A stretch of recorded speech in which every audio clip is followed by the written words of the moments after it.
warahmatullahi wabarakatuh.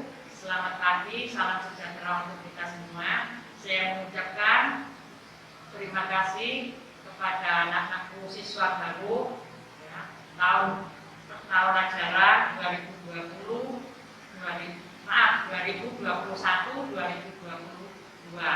Pada kesempatan hari ini, ya, perkenalkan, saya adalah Tani Sulamia sebagai pembina OSIS tahun 2020 tahun 2021. Ya. Pada kesempatan pagi hari ini, saya akan memberikan materi MPLS tentang COVID-19 atau Coronavirus Disease 19. Ya, karena pada tahun ini ya sudah 2 tahun ini ya tentang pembahasannya yaitu apa sih itu COVID-19, yang kedua apa saja gejala dari COVID-19 dan bagaimana cara mencegah COVID-19, yang keempat grafik penyebaran COVID-19 baik di Indonesia maupun di dunia ya. Untuk yang pertama, apa sih itu COVID-19? Karena banyak orang ya yang mengatakan COVID-19, COVID gitu, tapi kan nggak tahu apa sih penyakit apa COVID-19. COVID-19 itu adalah penyakit yang disebabkan oleh infeksi virus. Ya, artinya di sini kan nggak kelihatan ya, karena virus tidak kelihatan ya. SARS-CoV-2, virus yang menyerang pada sistem pernapasan. Virus ini pertama kali diidentifikasi di kota Wuhan di Provinsi Hubei, Cina, yaitu pada Desember tahun 2019. Pada sebagian besar kasus coronavirus hanya menyebabkan infeksi pernapasan ringan sampai dengan sedang, ya, seperti flu, ya. Akan tetapi virus ini juga bisa menyebabkan infeksi pernapasan berat, ya, tidak ringan sampai sedang, tapi bisa menyebabkan pernapasan berat, yaitu seperti pneumonia, Middle-East Respiratoris Syndrome atau MERS, dan Severe Acute Respiratory Syndrome atau SARS. Ya. Itu tadi definisinya atau artinya COVID-19. Biar semua orang-orang tahu COVID-19 ya. Sekarang gejalanya dari COVID-19 ya, tidak langsung datang tapi bertahap. Untuk hari pertama atau hari ke-1 sampai ke-3 gejalanya di sini hanya mirip seperti flu biasa ya, mulai dari masuk angin, tenggorokan merasa sedikit sakit ya, nafsu makan juga seperti biasa normal ya, dan tidak merasakan demam maupun lelah. Artinya di sini kalau hari pertama sampai ke-3 tidak ada tanda-tanda untuk tahu gejala seperti itu ya. Soalnya apa? Makan seperti biasa, sangat normal. Dikira flu seperti biasa ya, hanya masuk angin ya. Tenggorokan juga sakitnya hanya sedikit, tidak merasa demam maupun lelah. Sekarang untuk hari yang keempat. Ya, itu tadi 1 sampai 3. Hari keempat di sini tenggorokan akan sakit disertai mual, suara menjadi serak dan gangguan makan juga berkurang. Suhu badan menjadi kisaran 36 sampai 36,5 derajat disertai sakit kepala dan diare ringan. Gejalanya sudah meningkat. Kalau di hari 1 sampai 3 hanya demam biasa. Di hari keempat di sini disertai mual ya, tenggorokan sangat sakit, nafsu makan juga terganggu, dan suhu badan menjadi 36,5 derajat dan disertai dengan diare ya. Terus yang hari kelima, sehari setelahnya hampir mirip dengan hari keempat ya, tidak kelihatan ya. Ya, ini sakit tenggorokan, suara serak dan panas tubuh mencapai 36,5 derajat, ditambah lagi dengan mulai terasa nyeri di sendi-sendi tubuh serta merasa lelah.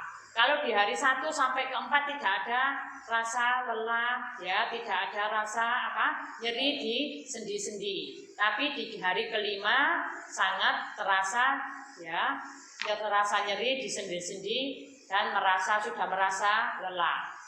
Di hari ke-6 di sini, hari ke-6 pasien sudah dinyatakan positif COVID-19 ya, mulai merasakan demam dengan suhu 37 derajat disertai batuk kering ya, tenggorokan mulai sakit ketika digunakan untuk menelan dan berbicara, badan sudah menjadi lelah dan mual, diare serta nyeri pada jari-jari.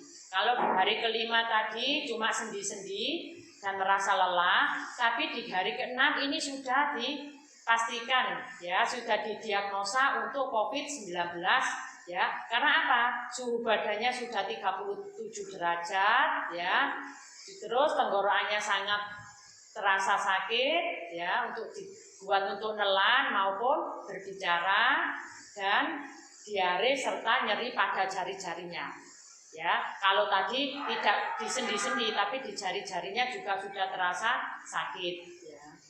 Di hari ke-7 di sini semakin ya, di hari ke-7 demamnya semakin meningkat berkisar 37 derajat hingga 37,8 derajat ya, sangat tinggi ya, tidak malah menurun tapi panasnya semakin tinggi ya.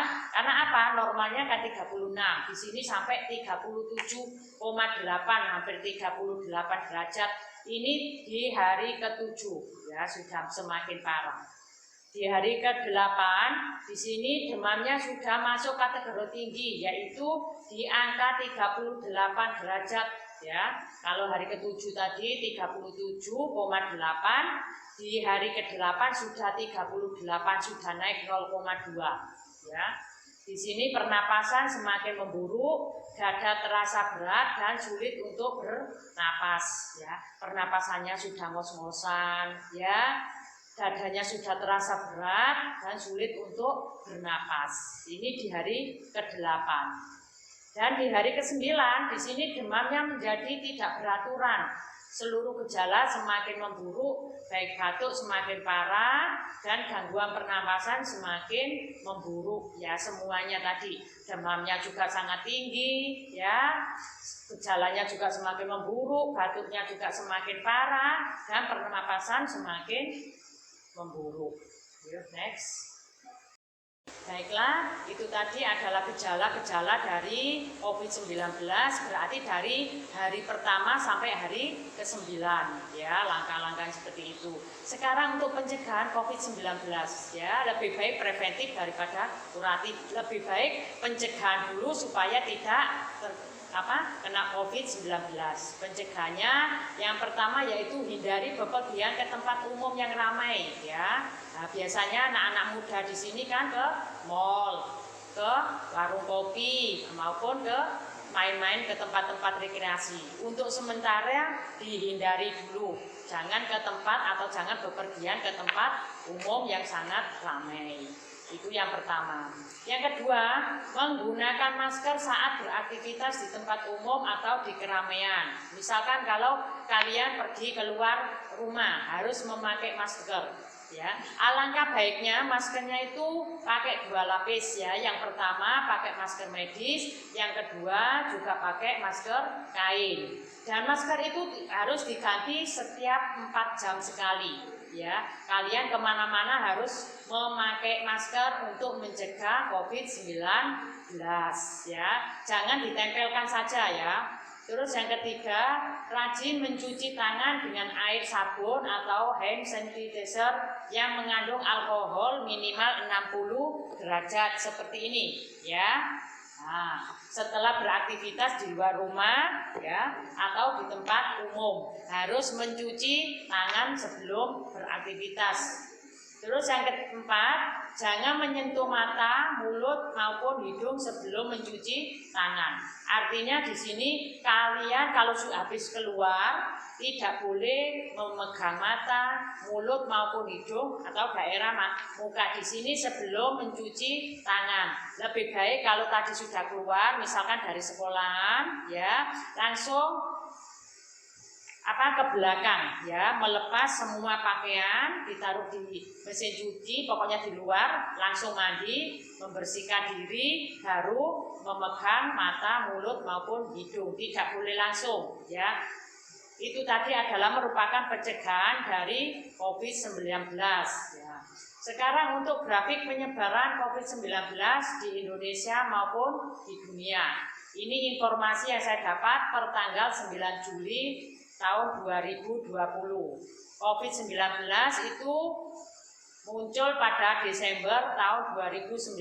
Nah, ini informasinya pada tahun 2020 bulan Juli. Untuk kasus konfirmasi COVID-19 di dunia ada 12 juta. Sudah ada 12 juta.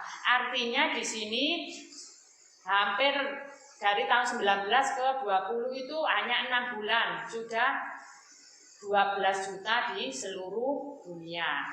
Nah, bagaimana kalau di Indonesia? Kasus konfirmasi di Indonesia pada tanggal 9 Juli tahun 2020 ada 68.079